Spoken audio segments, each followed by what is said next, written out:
భోగి పండుగ సందర్భంగా నల్గొండ పట్టణంలో పండుగ వాతావరణం నెలకొంది. బీఆర్ఎస్ మాజీ ఎమ్మెల్యే కంచర్ల భూపాల్రెడ్డి నివాసం వద్ద భోగి సంబరాలు బుధవారం తెల్లవారుజామునే ఘనంగా ప్రారంభమయ్యాయి. సాంప్రదాయ పద్ధతుల్లో భోగి మంటలు వేయగా ప్రత్యేక పూజలతో వేడుకలు కొనసాగాయి. భోగి పండుగ సందర్భంగా నల్గొండ పట్టణంలో పండుగ వాతావరణం నెలకొంది. బీఆర్ఎస్ మాజీ ఎమ్మెల్యే కంచర్ల భూపాల్రెడ్డి నివాసం వద్ద భోగి సంబరాలు బుధవారం తెల్లవారుజామునే ఘనంగా ప్రారంభమయ్యాయి. సాంప్రదాయ పద్ధతుల్లో భోగి మంటలు వేయగా ప్రత్యేక పూజలతో వేడుకలు కొనసాగాయి. ఈ కార్యక్రమంలో కుటుంబ సభ్యులు, పార్టీ నాయకులు, అభిమానులు పెద్ద సంఖ్యలో పాల్గొన్నారు. అందరూ కలిసి భోగి మంటల చుట్టూ సంబరాలు చేసుకుంటూ పరస్పరం పండుగ శుభాకాంక్షలు తెలిపారు. ఈ సందర్భంగా భూపాల్రెడ్డి మాట్లాడుతూ భోగి పండుగతో నల్గొండ పట్టణ ప్రజల జీవితాల్లో కొత్త వెలుగులు వెలగాలని ఆకాంక్షించారు. రైతులు సుఖ సంతోషాలతో ఉండాలని, యువతకు 2026 సంవత్సరం అవకాశాలు తీసుకురావాలని తెలిపారు. బీఆర్ఎస్ అధినేత కేసీఆర్ ఆరోగ్యంగా దీర్ఘాయుష్యుతో ఉండాలని కోరారు. భోగి మంటలతో గత కష్టాలు కాలిపోవాలని, కొత్త ఆశలు, కొత్త ఆలోచనలతో ప్రజలంతా ముందుకు సాగాలని పిలుపునిచ్చారు. ఈ సందర్భంగా నల్గొండ జిల్లా ప్రజలకు భోగి శుభాకాంక్షలు తెలియజేశారు. ఈ కార్యక్రమంలో పట్టణ పార్టీ అధ్యక్షులు భువనగిరి దేవేందర్, మాజీ కౌన్సిలర్లు రావుల శ్రీనివాస్ రెడ్డి, గుండ్రెడ్డి యుగేందర్ రెడ్డి, మాజీ ఎంపీ బొజ్జా వెంకన్న, గంజి రాజేందర్, శ్యామ్ సుందర్, రాపోలు వెంకటేశ్వర్లు, బిపంగి కిరణ్, రేగట్ట మహేందర్ రెడ్డి, తుమ్మల గోవిందరెడ్డి తదితరులు పాల్గొన్నారు.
చిన్నది ఇక్కడ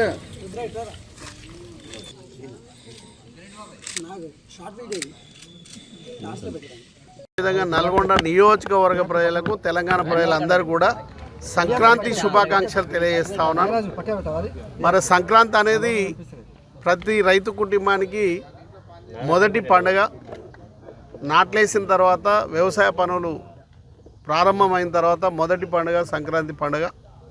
మరి తెలంగాణలో దసరా పండుగను ఏ విధంగానైతే జరుపుకుంటామో ఆ విధంగానే సంక్రాంతి పండుగను కూడా మరి సంతోషంగా, మొదటి పండుగని సంతోషంగా జరుపుకుంటే ఆ సంవత్సరాంతం కూడా అన్ని విధాల ఆ కుటుంబంలో అన్ని సంతోషాలే ఉంటాయి అని మరి ఇది సాంప్రదాయంతో జరుపుకుంటున్నటువంటి పండుగ. ఈ పండుగని 3 రోజులుగా మరి భోగి కానీ, మరి అదేవిధంగా సంక్రాంతి కానీ, తర్వాత కనుమలు కానీ అన్నీ కూడా 3 రకాలుగా మరి 3 రోజులు జరుపుకునే పండుగ.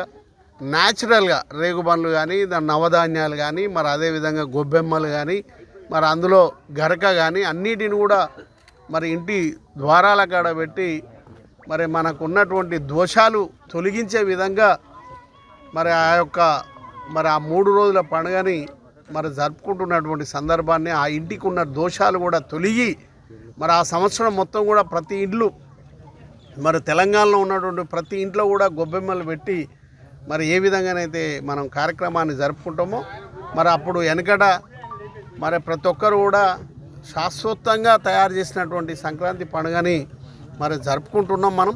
మరి ఆ విధంగానే మరి అందరూ కూడా మంచిగా ఉండాలని, మరి అందరూ కూడా రైతులకు కానీ, మరి అదేవిధంగా కార్మికులకు కానీ, ప్రజలకు కానీ అన్ని విధంగా మరి రైతులకైతే మరి ముఖ్యంగా వర్షాలు, మరి అదేవిధంగా వాటితో పాటు మరి సిరి పంటలతో, సిరి సంపదలతో సంతోషంగా ఉండాలని, మరి అదేవిధంగా ఆరోగ్యంలో కూడా తెలంగాణలో ఉన్నటువంటి ఏ కుటుంబానికి కూడా అనారోగ్యాలు కాకుండా, మరి అదేవిధంగా ప్రభుత్వంలో ఉన్నటువంటి ఈ ప్రభుత్వం కూడా మన అనారోగ్యంతో ముందుకు పోకుండా మరి సంతోషంగా ఈ రాష్ట్రాన్ని పరిపాలించే విధంగా మరి గతంలో ఇచ్చినటువంటి హామీలన్నీ కూడా నెరవేర్చే విధంగా తెలంగాణ ప్రజలందరూ కూడా మరి ఏవైతే కోరుకుంటుంటారో ఏవైతే ఇస్తారని ఆశపడుతున్నారో అవన్నీ కూడా నెరవేర్చే విధంగా ఈ తెలంగాణ ప్రభుత్వం కూడా ముందుకు సాగాల్సినటువంటి అవసరం ఉంది.